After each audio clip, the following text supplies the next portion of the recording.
प्रिय भक्तों, हरे कृष्णा। आज हम सुनाने जा रहे हैं गीता प्रेस गोरखपुर कल्याण के से पढ़ो समझो और करो से विष्णु सहस्त्र नाम के पाठ से श्री विष्णु जी की कृपा प्राप्ति।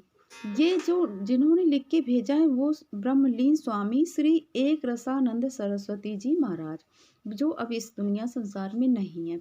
वो अपना अनुभव बताते हुए लिखते हैं कि मैं पहले सीपी मध्य प्रांत कि एक छोटे से गांव में रहता था। बाल्यावस्था से ही मुझे ईश्वर से प्रेम था।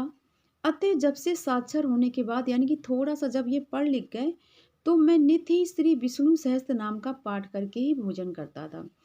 जब मेरी वो लिखते हैं कि जब मेरी अवस्था 16 वर्ष की हुई तब एक रात को मैंने स्वप्न में देखा कि एक तेजस्वी वृद्ध महात्मा तपस्वी वेश में मेरे सामने खड़े और मुझसे कह रहे हैं, जिनके नामों का तू नित्य पाठ किया करता है वह विष्णु मैं ही हूँ। मैं सदा अपने भक्तों की रक्षा करता हूँ।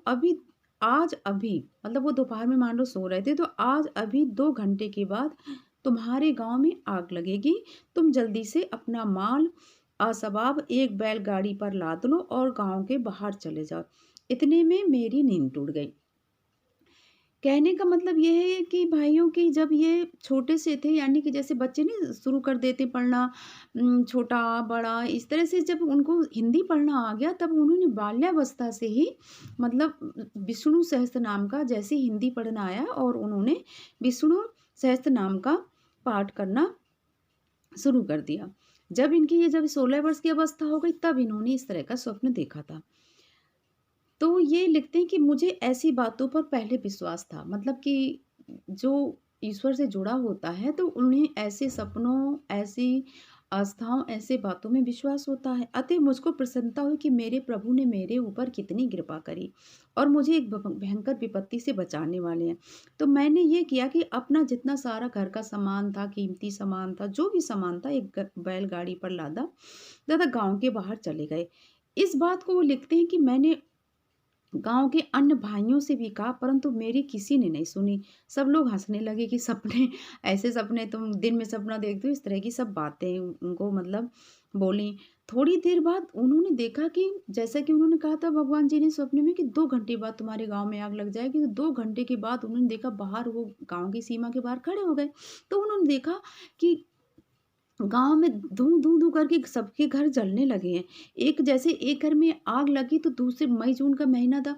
एक घर से फिर दूसरे घर में फिर झोपड़-पट्टी जो होते हैं गाँव में छप्पर टाइप के सब में आग लगती चली गई और बहुत सारे लोग जल गए और क्योंकि सब लोग कुछ लोग इसके लिए चीज़ों के लिए तैयार तो थे नहीं, तो गाँव जल उठा। गाँव आग की लपटें जो थी आकाश को छूने लगी, हाहाकार मच गया।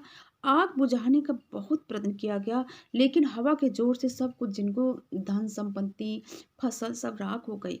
तो वो लिखते हैं उस समय मेरी आँखों में केवल आँसू थे, ये सोचकर कि मेरे प्रभु ने मेरे ऊपर कितनी कृपा करी।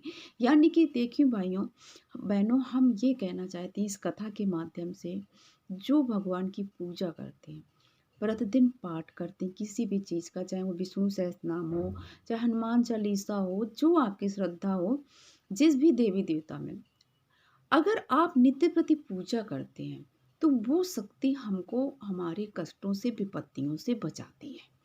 कुछ बातें तो हमें पता चल जाती हैं कि इस घटना से हमको बचाया। कुछ बातें ऐसी होती हैं कि जो हमको पता भी नहीं चलती और भगवान बहुत बड़ी विपत्तियों से हमारी रक्षा करते हैं। ये एक सत्य घटना है। ये कोई मनगढ़ंत कहानी नहीं है, ये बिल्कुल सत्य घटना है।